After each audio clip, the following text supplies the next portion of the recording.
I never imagined I'd be the one to cut my parents off. But betrayal doesn't always come from strangers. Sometimes it comes from the people who raised you. It was a Monday evening in Charleston, South Carolina.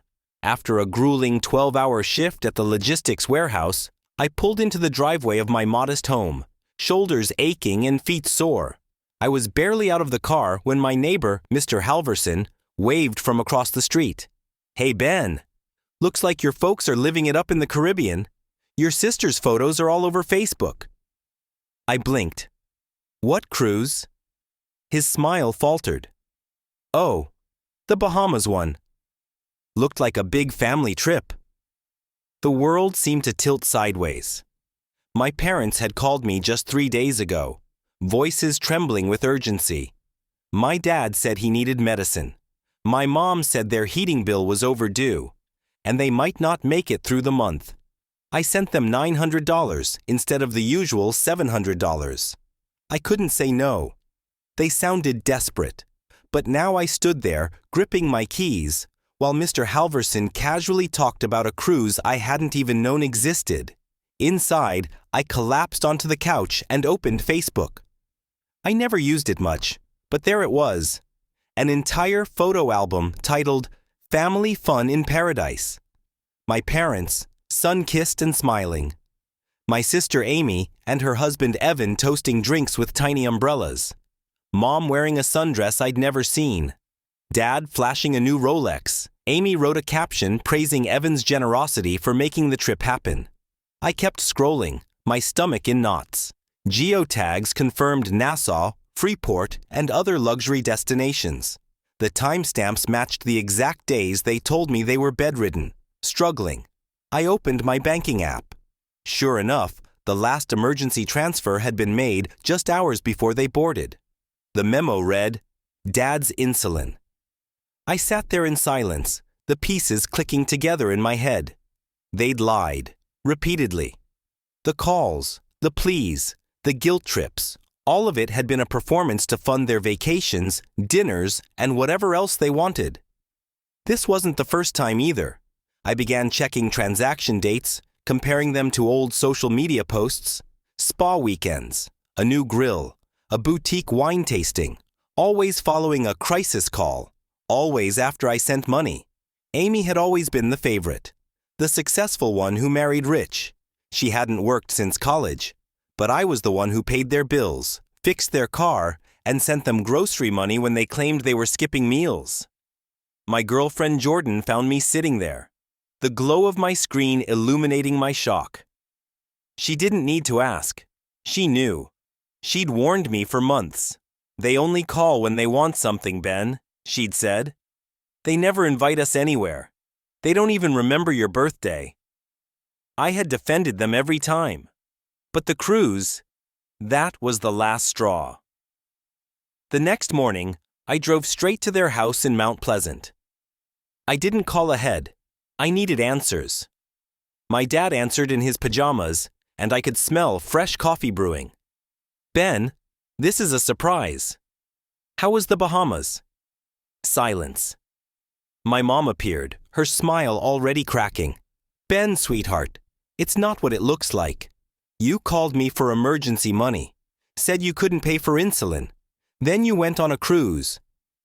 Dad sighed. "Evan and Amy paid for it. We just needed a bit of spending money." Spending money that came from me. From overtime.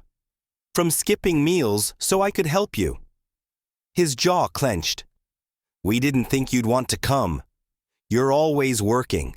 Cruises aren't really your thing." I pulled out my phone, opened my bank app, and canceled the recurring transfers. Right there. Mom gasped. "Ben, what are you doing?" "Cutting you off." Dad's face turned red. "Don't be dramatic. We appreciate your help." "You appreciate the money, not me." I turned and walked back to my car, their voices echoing behind me. That night, Amy showed up at my door, furious. "Do you have any idea what you're doing to Mom and Dad?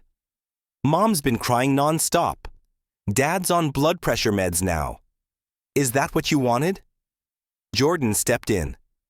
What Ben wants is honesty, something this family clearly lacks. Amy turned on her, called her a gold digger, said she was manipulating me. Jordan laughed. I haven't taken a dime from Ben, unlike some people. Amy stormed off, but the damage was done. I changed my number, blocked their emails, and for the first time in years, I kept my paycheck. Jordan and I took a weekend trip to Asheville. We stayed in a cabin, hiked the Blue Ridge Trails, and talked about a future that didn't include manipulation. A month later, my dad called from a new number, left a voicemail, said Amy had moved back in after her husband kicked her out. They needed help more than ever. I didn't call back. Instead, I looked at Jordan and said, "Want to plan our next trip?" She smiled. "Let's go somewhere we actually belong." The moment. I saw the cruise photos online. Something in me snapped. There they were, my parents and my sister Laura, sipping cocktails on the deck of a luxury Caribbean cruise ship. All smiles, all radiating joy. My mother, in a brand new sundress, leaned into my father, who wore a watch I didn't recognize. Laura, perfect as always, captioned the photo. Best trip ever. Thanks to the family. Thanks to the family? 3 days earlier, my mom had called me crying. Crying. She said Dad was sick again. She said their heating bill was overdue, that their fridge was nearly empty, and if they didn't get $800 by the next day, they wouldn't make it through the week. I didn't hesitate. I worked a 12-hour shift in a freezing warehouse, skipped groceries, and transferred $800 that night. Just like I had for the last 18 months. Every Friday. $600 on schedule. Sometimes more. Always with a promise they'd pay me back. Always with a grateful, "Thank you, Mike. You're such a good son." I used to believe it. When Mr. Jenkins from next door mentioned the cruise in passing, I didn't understand. My parents? Cruise? Bahamas? I must have looked confused because he said, "Didn't Laura post about it?" They all looked like they were having a blast. I got in my car, shut the door, and sat in silence. It wasn't just the betrayal. It was the humiliation. I had funded that cruise, funded the cocktails, the excursions, the gold bracelet on Mom's wrist, the new watch on Dad's, and they hadn't even told me. No invite, no heads up, just lies. I scrolled through the pictures for hours. Each one felt like another stab. Laura had the audacity to reply to comments thanking both her husband Richard and our amazing family for making it possible. My parents liked every comment. Not one mention of me. That night, I didn't eat. I stared at my bank account, then at the auto transfers I had set up. The next morning, I canceled everyone. Then, I blocked their numbers. I wasn't angry. I was empty. When Anna, my girlfriend, came home, I showed her everything. She didn't say, "I told you so," though she could have. She had warned me. She had seen it months ago. How they only called when they needed something, how they forgot my birthday, how they always had money for Laura, but never for me. She just sat beside me and said, "You don't deserve this." I called in sick the next day, first time in years. Then I drove to their house. My dad answered in his robe. My mom peeked from behind him, startled. They were home early. "Mike, what a surprise," Mom said, her voice high, forced. "Come in, sweetie." I didn't move. "How was the Bahamas?" They froze. Dad's jaw clenched. "You weren't supposed to find out," he muttered. "You mean, you didn't want me to?" Mom started to speak, but I cut her off. "You called me crying for medicine money, and then boarded a cruise ship the same day." "Laura and Richard paid for the cruise," Dad snapped. "We just needed spending money." "Spending money that I sent for your heating bill." Silence. "Why didn't you tell me? Why wasn't I invited?" Dad shrugged. "You wouldn't have fit in." It was a luxury trip. I laughed so hard my chest hurt. You're right. I wouldn't have fit in, not because of the cruise, but because I have a conscience. I opened my phone, showed them the banking app, and canceled the final payment in front of them. You can't do that, Mom gasped. Watch me. They followed me to my car, yelling, crying, begging. Laura called that night, then texted, then showed up at my door with a rehearsed speech about family, guilt, loyalty. Anna didn't let her in. Weeks passed. The silence was blissful. Then Dad called from a new number. We need help, he said. Laura moved back in. Richard left her. We can't afford the bills. Then get jobs. We're your parents. And I'm not your bank. I hung up. Since then, I've saved more than I thought possible. Anna and I are engaged now. We're planning a wedding. We laugh more. We sleep better. We live for us. Sometimes I still feel guilty. Then I remember, love without respect isn't love. It's manipulation. And I'm finally free. The silence was different now. It wasn't awkward or forced like before. It was peaceful, cathartic, as I sat on the back porch of my small townhome in Raleigh, North Carolina, sipping coffee beside my fiancée Rachel. I realized this quiet was something I had fought my whole life to earn. 6 months had passed since I cut my parents off. 6 months since I discovered that my money, the money they cried and begged for every month, had gone to fund a luxury cruise with my sister Vanessa, while I was told they couldn't afford groceries. They had played me like a fiddle. Tears over the phone, stories about overdue bills, threats of losing the house. I worked my ass off in HVAC repair, manual labor, long hours, in the blistering heat and freezing cold, all to help my struggling parents. But they weren't struggling. They were vacationing, drinking mojitos in the Bahamas with Vanessa, who never sent them a cent. I had driven straight to their home in suburban Charlotte the moment I found out. I didn't even knock.